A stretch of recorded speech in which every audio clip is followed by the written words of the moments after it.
Entonces ahí se recurre a otros métodos auxiliares de diagnóstico. Dentro de las patologías perianales orificiales prácticamente están la tomografía, la resonancia, y en manos expertas un buen ecografista también puede informar varias afecciones de la región perianal. Después prácticamente no hay otros métodos de estudio. La colonoscopía o la endoscopía digestiva baja generalmente se reserva cuando se sospecha de alguna otra patología más arriba, ¿verdad? Cuando es perianal, prácticamente clínico, con un buen interrogatorio y un buen examen físico.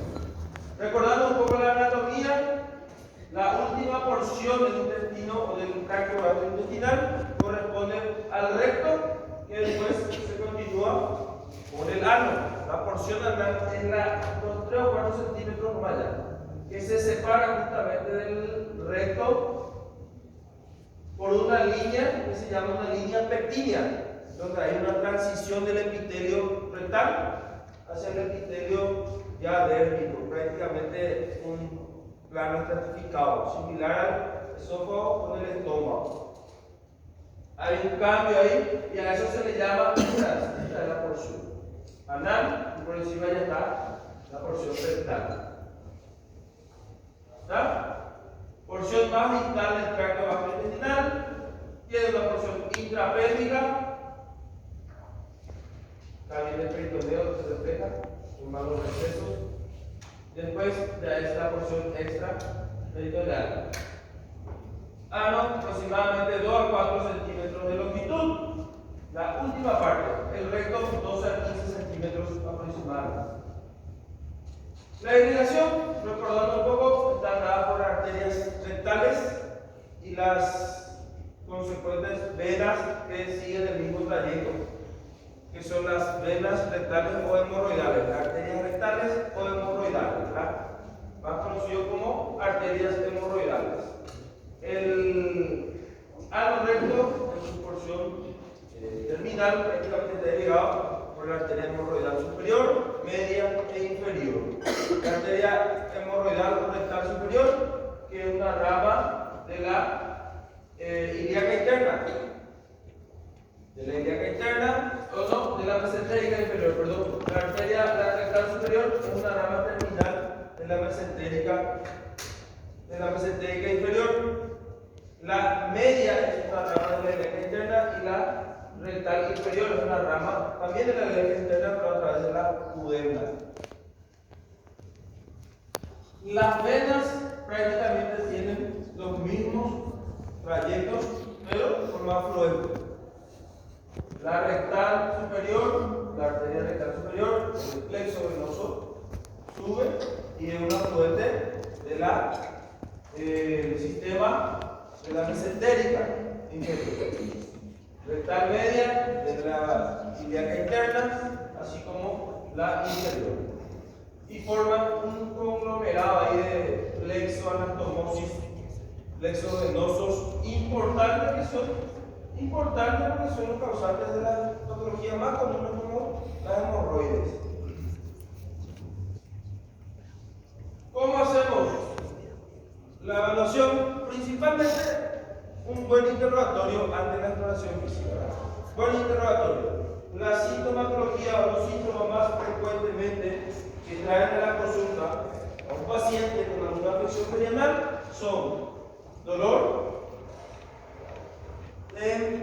dependiendo del cuadro. Si es muy agudo, puede haber dolor intenso. A veces no hay mucho dolor. Hay una sensación de pesadez, a veces hay prurito, a veces hay picazón, prurito, sangrado, que puede ser como hematoquesia, ¿verdad? Un sangrado no muy importante, o sangrados en forma intermitente, generalmente relacionados con la evacuación o post-evacuatoria. Alguna gente refiere el goteo, sangre aislante, o a veces después de defecar, al limpiarse, se queda con el papel higiénico, ¿verdad? Entonces, esos generalmente son los síntomas que más traen. Y a veces, cuando ya hay un poco de complicación, como un absceso rectal o perianal, puede haber síntomas sistémicos como fiebre y tumoración, abscedación a ese nivel. La inspección, como toda inspección o como todo examen física, empezamos con una inspección, mirando. Hay que mirar siempre la zona afecta, la región penal, hay que mirar bien. Paciente en posición genopectoral o ginecológica o lateral izquierda. Generalmente la que más se nota es la posición en decúbito lateral izquierdo, por una cuestión de pudor, vamos a decir. La genopectoral se reserva cuando es un poco dificultosa. A veces el paciente es muy obeso, no se puede controlar bien, entonces la genopectoral, pero rara vez se utiliza esta posición. Más la lateral izquierda, separando las nalgas y observando todo. Buena iluminación, separación apropiada de las nalgas, visualizar orificio anal, región perineal, nalgas, genitales externos, cara interna de los ojos. Hay que mirar todo, inspección, coloración, si tiene pelo, no tiene pelo, si hay tumores, no hay tumor, si tiene algún licoma, algunas verrugas, todo hay que observar. Se buscan anomalías cutáneas, humedad, secreciones, puntos fistulosos, ulceraciones y masas. Primero, inspección. Después pasamos a la palpación, que en este caso la formamos por el tacto rectal. Primeramente, periorificial se puede palpar en muchas situaciones, en el caso de que estamos sospechando algún absceso perianal o alguna fístula en orificio perianal. Buscar abscesos, induraciones, fístulas, masas. Todo alrededor. Después el esfínter anal mismo, con el tacto rectal. Posición, decúbito lateral izquierdo, pierna semiflexionada. Le pedimos al paciente, siempre hay que explicarle al paciente lo que vamos a hacer.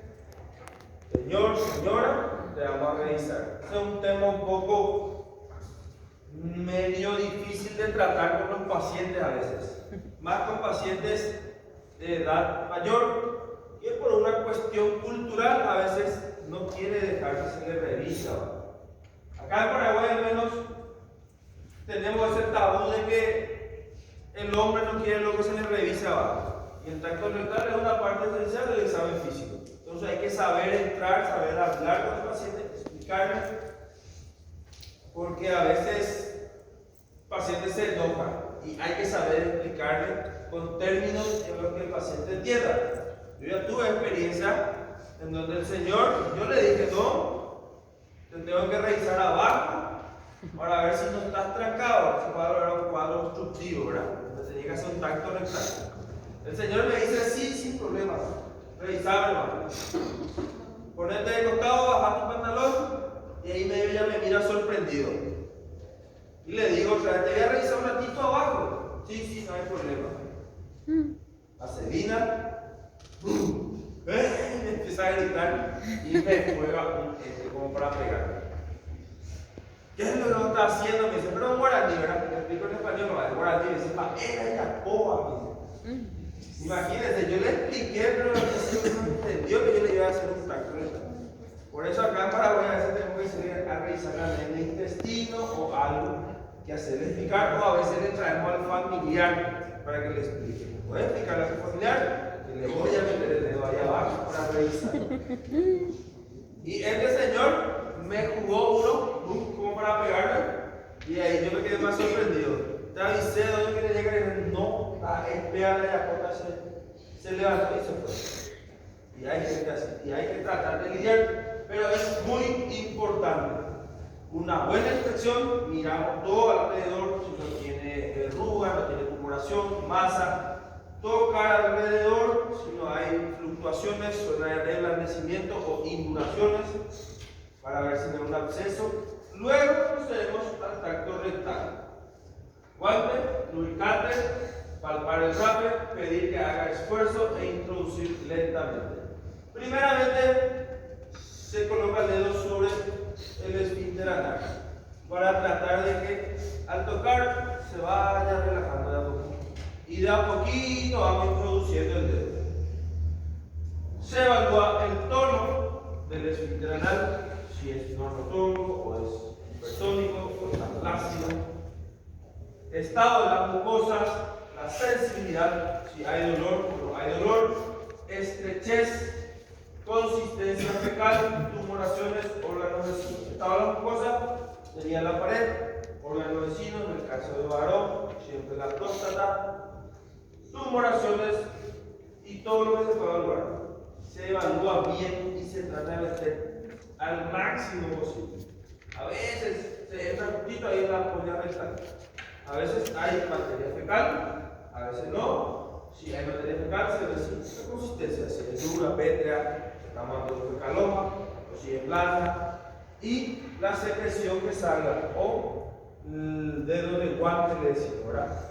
¿Qué color pinta? Si es moco, si es materia fecal nomás, o si es sangre. Eso hay que controlar porque nos van a dar datos muy importantes.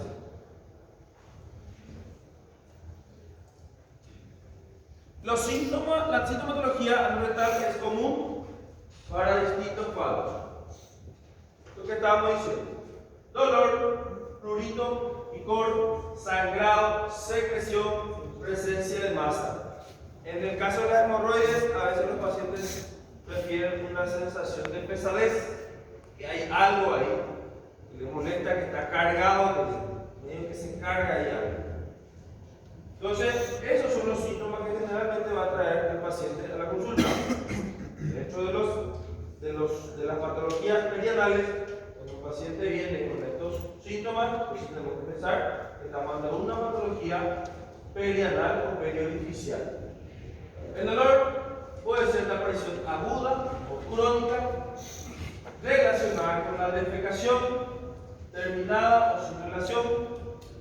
Prurito, problemas anuretales, dermatológicos, infecciones. El paciente, a veces el dolor no es tan intenso. Generalmente cuando hay alguna hemorroide complicada es lo que duele mucho. Lo que más suelen quejarse los pacientes son de alguna pesadez o sensación de cuerpo extraño a ese nivel. Parece que tengo algo, te dice el paciente. Esos son datos que te hay que hacer pensar en alguna patología original. Y el prurito, picazón, ardor, a veces secreciones, medio mucosas. El paciente refiere que justamente por la secreción hace que haya una dermatitis periorficial y eso es lo que produce el prurito. De relación con la defecación, pacientes estreñidos o constipados generalmente, a veces al defecar viene sangre. Generalmente el sangrado viene post defecación mezclada con heces. Mezclada es más o menos lo que nosotros le decimos heces con pequeñas estrías de sangre. Vendría a ser hematoquesia, cuando no está así totalmente mezclado, o hematoquesia era mezclado. Ese ya es mezclado con ese, ¿verdad? Cuando viene estrías separadas prácticamente de las heces, pero por las heces. O a veces después de defecar, empieza a haber un líquido famoso, moja o mancha el papel higiénico después de defecar. Moco, pus, masas, de lo que más se refiere. Trombosis hemorroidal cuando es agudo. Crónico, carcinoma. Hay que pensar. Cuando es en forma aguda, de aparición aguda. Y estas son algunas de las patologías más frecuentes de la región perianal: las hemorroides, la fisura anal, los abscesos y las fístulas, el prolapso rectal y los tumores.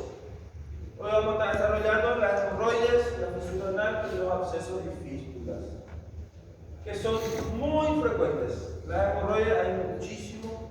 Fisura anal, yo al menos personalmente muy poco visto hasta ahora.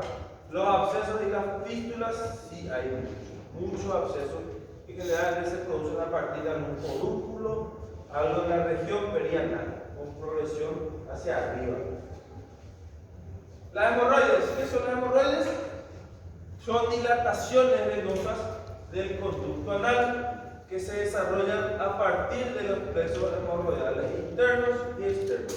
Hay un plexo hemorroidal interno que está por encima de la línea pectínea, prácticamente la unión ahí con el recto, y el plexo venoso externo que está por debajo. Prácticamente los plexos venosos internos o las hemorroides internas son los que crean más problemas, más dificultades.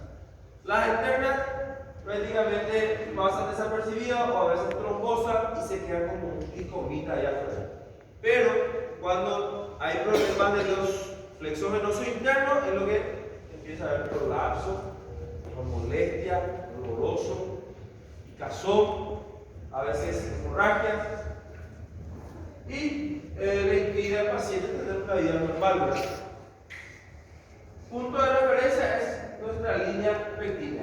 Por encima está nuestro plexo venoso interno y el externo. Estos son los que generalmente causan problemas.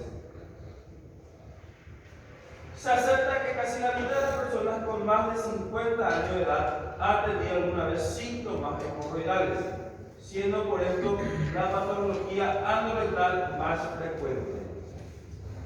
La mayoría tiene síntomas periodicales y automáticamente relaciona con hemorroides. A veces puede o no ser hemorroides, pero como le digo, es subdiagnosticado por la falta de que el paciente acuda temprano a la consulta. Siempre tarde, a veces llega tarde, no era hemorroides, era otra patología.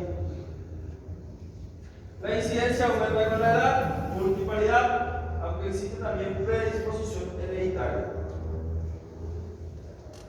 Patogenia.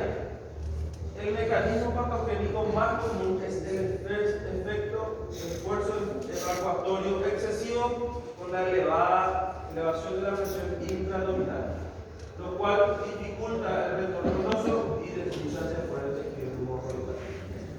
La causa de sí no se conoce bien, pero está muy relacionada con pacientes con estreñimiento crónico, constipación, donde hay un aumento de la presión intraabdominal, consecuentemente una presión intraductal, intrarrectal del recto, que hace que se comprima el plexo venoso. Eso a su vez hace que prolapse hacia abajo. Y ahí empieza a haber el problema. Trombos, hay una lesión a nivel de la mucosa, trombosa ahí, y los trombos son los que duelen en la hemorroides.